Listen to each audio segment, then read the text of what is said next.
நண்பர்களே வணக்கம். இந்த வீடியோ மூலமாக நம்ம கெமிஸ்ட்ரியில் சின்ன ஒரு டாப்பிக்கை பற்றி பேசுவோம். அது எதை பற்றி பேசுவோம்னாக்கில், இந்த காலகட்டங்களில் உலகம் பூரா ஆட்டி படிச்சிட்ருக்கக்கூடிய ஒரு விஷயம் அப்படின்னு பார்த்தோம்னா அது கரோனா அப்படின்ற ஒரு நோய் தான் பேசிகிட்ருக்காங்க. ஸோ கரோனாவை பற்றி வேதியியல் சம்பந்தமான சில தகவல்களை நம்ம இந்த வீடியோ மூலிமா தெரிஞ்சுக்குவோம். போட்டித் தேர்வு தயாரிக்கிறவங்களுக்கு இது ஒரு கேள்விகள் வருவதற்கு உண்டான வாய்ப்புகள் அதிகமாக இருக்கும். அதனால் இதை பற்றி இன்ஃபர்மேஷன்ஸை தான் இப்போ இந்த வீடியோ மூலிமா நம்ம பேசுவோம். ஓகேங்களா? ஸோ கரோனா வேதியியல். இந்த கரோனா வேதியியலில் நம்ம ரெண்டு டாப்பிக்கை பற்றி மட்டும் பேசுகிறோம். ஒன்று, இந்த கரோனாவுடைய அமைப்பு, அது ஒரு வைரஸ், அந்த வைரஸுடைய அமைப்பு எப்படி இருக்குது அப்படின்றத பற்றியும் அதனுடைய பாகங்களை பற்றியும் பேசுவோம். ரெண்டாவது இந்த கரோனாவை அழிக்க இன்றைக்கி உலகம் பூரா பேசிகிட்டு இருக்கக்கூடிய ஒரு இன்ஃபர்மேஷன் எதை பற்றி சொல்கிறாங்கன்னா ஹேண்ட் ஹைஜீன். ஓகேங்களா? கை கழுவுறதை பற்றி பேசிகிட்டு இருக்காங்க. கை கழுவுதலுக்கும் அந்த வேதியியலுக்கும் என்ன சம்மந்தம் இருக்குது அப்படின்றத பற்றி மட்டும் பேசுவோம். ஓகேங்களா? ஓகே. ஸோ இந்த கரோனாவை பற்றி இன்ஃபர்மேஷன்ஸ் ஃபஸ்ட்டு பார்த்தோம்னா, இந்த கரோனா உலகத்தில் எங்கே கண்டுபிடிச்சாங்க அப்படின்னு பார்த்தோம்னா நவம்பர் 17, 2019 வருஷத்தில் எங்கே கண்டுபிடிக்கிறாங்கன்னா யூகான் சைனா அப்படின்ற நாட்டில் கண்டுபிடிக்கிறாங்க. யூகான் சைனா கண்டுபிடிக்கிறாங்க. இந்த கரோனா அப்படின்றதோடைய பொருள் க்ரௌன் அப்படின்றது அர்த்தம் கிரீட வடிவத்தில் இதனுடைய அமைப்பு இருக்கும். அதனால் கரோனா அப்படின்னு பேர் வைக்கிறாங்க. இதனுடைய பாடி, இந்த ஸ்ட்ரக்சர் இருக்குது பாருங்கள், இதுதான் யாருடைய வடிவம்னா கரோனாவுடைய வடிவம். இந்த கரோனாவுடைய வடிவம் இந்த போர்ஷன்ஸு ப்ளஸ் இந்த இடம் இந்த இடம் ஃபுல்லாகவே இந்த பார்ட்ஸ் எல்லாமே எதனால் மேட் ஆஃப் ஆகிருக்குன்னு பார்த்தீங்கன்னா மேட் ஆஃப் புரோட்டீன்ஸ். இந்த ஒரு வகையான புரதத்தினால் உருவாக்கப்பட்டிருக்கு. இந்த புரதத்தினால் உருவாக்கப்பட்டிருக்கிறதுனால தான் இன்றைக்கி கை கழுவுதலை பற்றி இந்த அளவுக்கு முக்கியமாக பேசுகிறாங்க. ஓகேங்களா? இந்த புரோட்டீனை ஒரு 3 போர்ஷன்ஸாக பிரிச்சிருக்காங்க. புரோட்டீன் எஸ்ஸு, புரோட்டீன் இ, என்வலப் புரோட்டீன், மெம்பரேன் புரோட்டீன்ஸ் அப்படின்லாம் இருக்குது. இதனுடைய வடிவத்தை நீங்கள் யூடியூப்பில் கூட அடித்து நிறையா இருக்குது, பார்த்துக்கோங்க. இதில் சிம்பிளாக நான் சொல்லியிருக்கேன் பாருங்கள். இது புரோட்டீன் எஸ் அப்படின்றது ஸ்பைக் புரோட்டீன்ஸ் அப்படின்னு கொடுத்துருக்காங்க. அதே மாதிரி இந்த இடம் புரோட்டீன் இ, இந்த இடம் புரோட்டீன் எம்ன்றது மெம்பரேன் புரோட்டீன்ஸு. இந்த போர்ஷன்ஸ் இருக்குது பாருங்கள், இந்த ரெண்டுத்துக்கும் இடைப்பட்டது. இந்த போர்ஷன்ஸும் என்ன பேர் கொடுக்குறாங்கன்னா என்வலப். ஓகேங்களா? முக்கியமான விஷயம் இதனுடைய மரபணு. இந்த மரபணு எதனால் உருவாக்கப்பட்டிருக்குன்னு பார்த்தீங்கன்னா RNA அப்படின்ற ஒன்றால் உருவாக்கப்பட்டிருக்கு. நமக்கு தெரியும், இந்த ஜீனோம் உலகத்திலே ரெண்டு தான் ஜீனோம். ஒன்று RNA, இன்னொன்று இருக்கிறது DNA. ஹியூமன் பீயிங்கெல்லாம் பொதுவாக இருக்கிற ஜீனோம் DNA.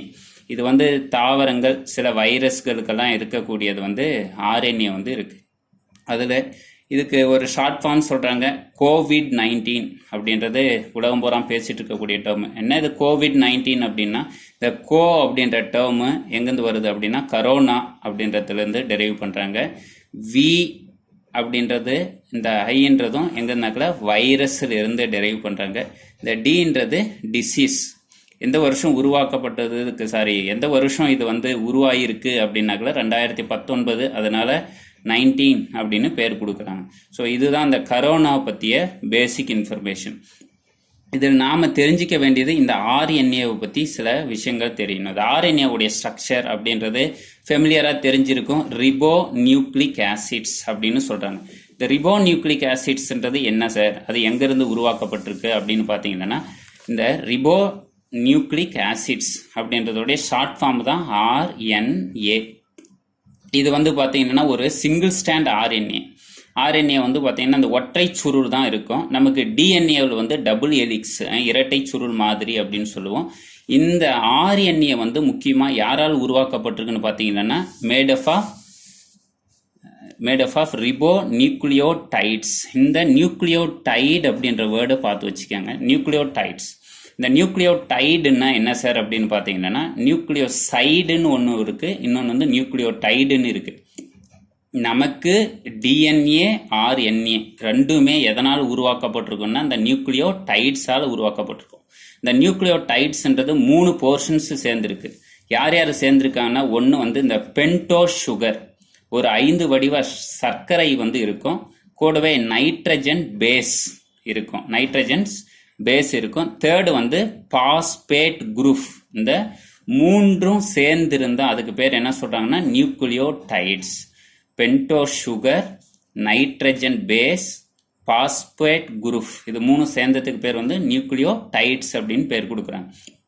ஸோ இதனுடைய ஸ்ட்ரக்சர்ஸ் எல்லாம் எப்படி சார் இருக்குன்னு பார்த்தீங்கன்னா பாருங்க, இந்த பென்டோ சுகரை நம்ம யாரை சொல்றோம்னா ரிபோஸ் அப்படின்னு கொடுக்குறோம், அதனால தான் ரிபோ அப்படின்னு பேர் கொடுக்குறோம். இந்த நைட்ரஜன் பேசஸ் நமக்கு ஃபெமிலியரா தெரிஞ்சிருக்கும், பியூரின் பிரிமிடின் அப்படின்னு இருக்கு. இதுல பியூரினுடைய பேசஸ் வந்து ரெண்டு இருக்கு, அடினைன், குவானின் அப்படின்றது பியூரினுடைய பேசஸ். பிரிமிடினுடைய பேசஸ் வந்து 3 இருக்கு, தயமின், சைட்டோசின், யுராசில் அப்படின்ற 3 வந்து பிரிமிடினுடைய பேசஸ். பியூரினுடைய பேசஸ் வந்து 2 இருக்கு. இந்த பியூரினுடைய பேசஸ் அடினைன், குவானைன் யாரு கூட பாண்டிங்ல இன்வால்வ் ஆகும்னு பார்த்தீங்கன்னா பிரிமிடின் கூட இன்வால்வ் ஆகிருக்கும். அதில் இங்கே ஆர்என்ஏவில் இருக்கக்கூடிய இந்த நைட்ரஜனுடைய பேசஸ் யார் யார் இருக்காங்கன்னா அடினைன், குவானைன், யுராசில், சைட்டோசின் அப்படின்ற இந்த 4 நைட்ரஜனுடைய பேசஸ் இருக்கு.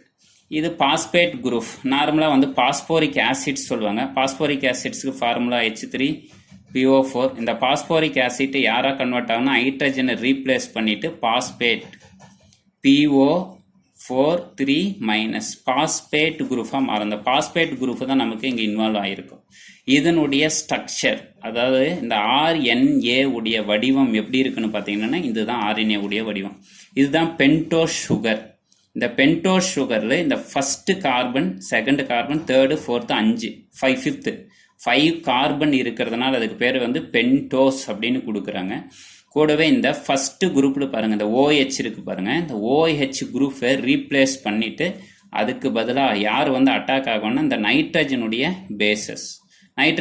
பேசஸ் யார் யார் இருப்பான்னா அடினைன், யுராசில் கூடவும் குவானைன், சைட்டோசின் கூடவும் பாண்டிங்ல இன்வால்வ் ஆகிருக்குவாங்க இந்த இடத்துல. அதாவது ஃபர்ஸ்ட் கார்பன் கூட பேஸ் அட்டாச் ஆகிருக்கும். இந்த 5th கார்பன் இருக்கு பாருங்க, 5th கார்பன் இருக்கக்கூடிய இந்த OH குரூப், இந்த OH குரூப்பை வந்து ரீப்ளேஸ் பண்ணிட்டு அந்த இடத்துல யார் லிங்க் ஆகுவாங்கன்னு பார்த்தீங்கன்னா இந்த பாஸ்பேட் குரூப். ஆல்ரெடி சொல்லியிருக்கும் பாருங்க, PO4 3- இந்த குரூப் வந்து பாஸ்பேட். இந்த பாஸ்பேட் குரூப் வந்து அட்டாக் ஆகும்.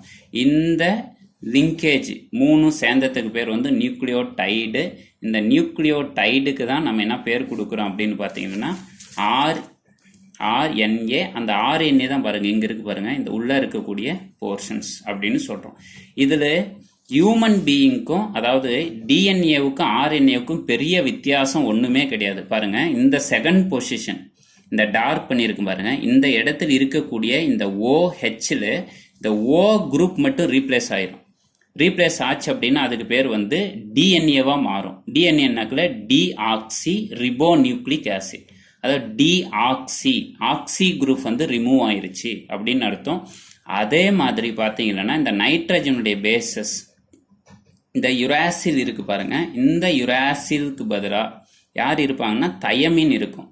தயமின் இருந்ததுன்னா அது டிஎன்ஏவா மாறும்.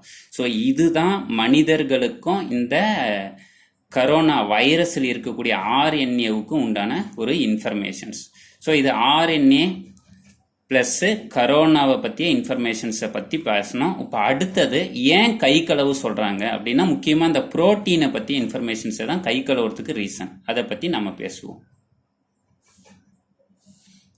ஓகே, எல்லாருமே சொல்கிறது வந்து இந்த ஹேண்ட் ஹைஜீன், அதாவது கை கழுவுங்க. யாரால கை கழுவுங்கன்னா சோப்பை போட்டு வாஷ் பண்ணுங்க, இல்லைன்னா டிட்டர்ஜென்ட்டு, இல்லைன்னா ஏதாவது ஒரு சம்திங் போட்டு வாஷ் பண்ணுங்க அப்படின்ற மாதிரி சொல்கிறாங்க. அதில் முக்கியமாக ஃபெமிலியராக சொல்கிறது வந்து சோப்.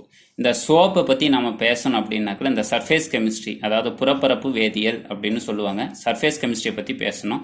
சர்ஃபேஸ் கெமிஸ்ட்ரின்றது என்ன சார்னா, அது 2 ஃபேஸஸ் இருக்குது. ஒரு ஃபேஸ் வந்து பார்த்தீங்கன்னா டிஸ்பர்ஸ்டு ஃபேஸ், செகண்ட் ஒன் வந்து டிஸ்பர்ஸ்டு மீடியம். இது ஒரு டைப் ஆஃப் சொல்யூஷன் தான் நம்ம என்ன சொல்லுவாங்க சோப்பு. அந்த சொல்யூஷன்ஸில் ஒரு ஸ்பெசிஃபிக் டைப்புக்கு பேர் வந்து கொலாய்டு, தமிழ் வந்து கூழ்மங்கள் அப்படின்னு சொல்கிறாங்க. அது என்ன சார் கொலாய்ட்ஸ் அப்படின்னு பார்த்தீங்கன்னா, இந்த சோப்புன்றது ஒரு ஸ்பெஷல் டைப் ஆஃப் கொலாய்ட்ஸ்.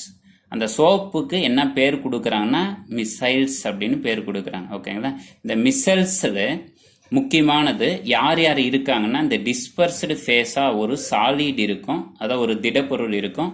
இந்த டிஸ்பர்ஸ்டு மீடியமாக ஒரு லிக்யூட்ஸ் இருக்குது. இந்த சாலிடு ப்ளஸ் லிக்யூட் சேர்ந்த பகுதிக்கு பேர் என்ன கொடுக்குறாங்கன்னா சோல்ஸ். இந்த சோல்ஸ் அப்படின்றது ஒரு சொல்யூஷன்ஸ். அந்த சொல்யூஷன்ஸ்க்கு என்ன பேர் கொடுக்குறோம்? மிசைல்ஸ். இந்த மிசைலுக்கு தான் நம்ம என்ன பேர் கொடுக்கலாம்? சோப் இல்லைன்னா டிடர்ஜென்ட். ஓகேங்களா? ஸோ புரியுது இல்லைங்களா? Missile, soap, detergent. இந்த சோப்பு டிடர்ஜென்ட்டுக்கு தான் நம்ம என்ன பேர் சொல்லியிருக்கிறோம்? ஒரு கொலாய்ட்ஸ். இந்த கொலாய்ட்ஸ் அப்படின்றது இல்லைன்னா சோப்புன்றது டிடர்ஜென்ட்ன்றது யாரு சார்னா, சோப்பை காமனாக சொல்லக்கூடிய டேர்ம் பாருங்க, சோடியம் ஸ்டீரேட் அப்படின்றது சோப். இந்த டிடர்ஜென்ட் அப்படின்றது சோடியம் லாரைல் சல்பேட் அப்படின்றது டிடர்ஜென்ட்டாக சொல்கிறாங்க.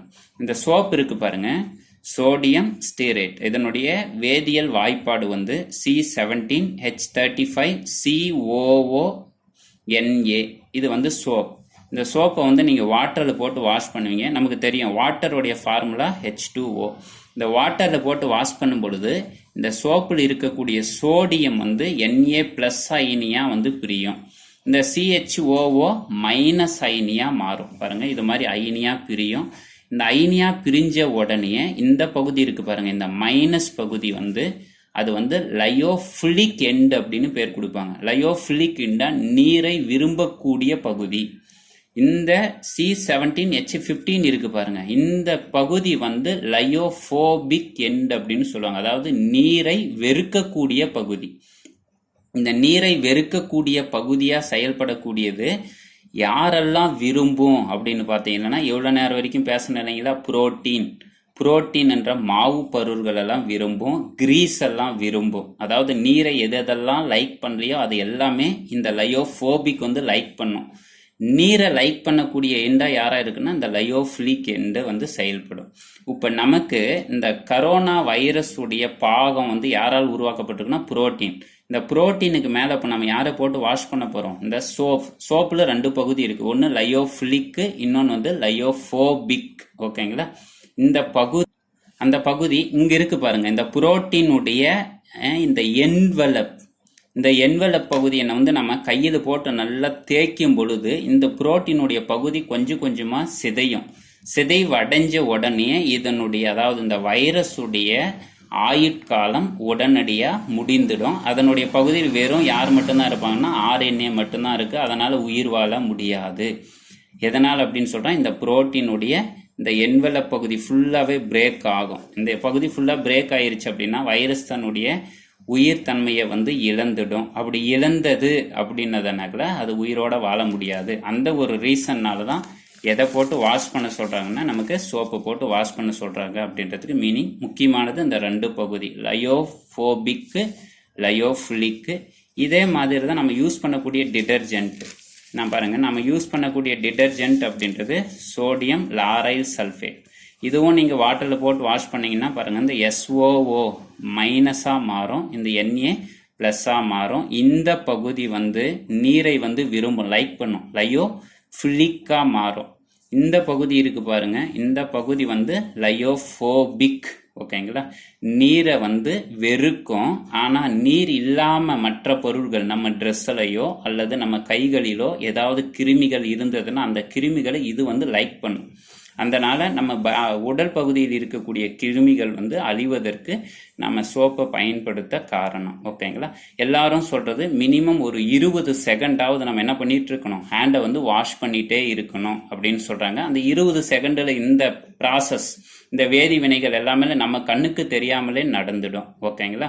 அதனால உலகமே பயந்துட்டு இருக்கக்கூடிய கரோனாவுக்கு எதிராக அதனுடைய உடல் பகுதிகளிலும் அதில் நடைபெறக்கூடிய சின்னதொரு வேதி மாற்றத்தையும் பற்றி இந்த வீடியோவில் நம்ம தெரிஞ்சுக்கணும். அரசாங்கம் சொல்வது போல் நாமளும் வீட்டில் இருப்போம், நம்ம வீட்டிற்காகவும் நாட்டிற்காகவும். நன்றி, மீண்டும் சந்திப்போம்.